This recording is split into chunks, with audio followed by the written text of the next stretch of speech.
Alright, Dean CJ Formaran here, and in this short video, pag-usapan natin kailan ba nagbibigay ang external or independent auditor ng unqualified opinion.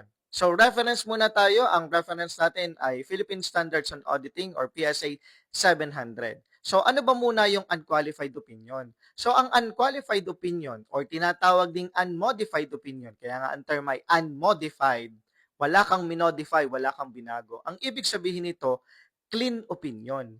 Meaning, yung financial statements ay nagko-comply with all the provisions of the applicable Philippine Financial Reporting Framework. So, sa Pilipinas, meron tayong basically sinusunod na tatlo, full PFRS, or pwede rin namang PFRS for small and medium-sized entities, or meron din tayo tinatawag na PFRS for small entities. So, maalin man doon, basta siya'y nag-comply, yan, to all the provisions. Siyempre, yung mga material na provisions ng framework na yon at sinunod niya, nakakuha si auditor ng sufficient and appropriate evidence, so pwede na siyang magbigay ng clean opinion as long as walang material misstatement na vina-violate, as long as walang scope limitation. Kasi kapag material misstatement, ibig sabihin may hindi sinunod dun sa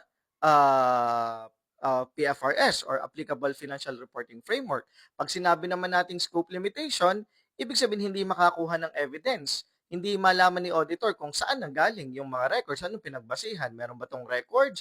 Meron ba tong mga supporting documents? So, kung walang scope limitations at walang material misstatements, ibig sabihin, ang ibibigay ni auditor ay clean opinion or unmodified opinion or unqualified opinion. Yun lang muna for this video.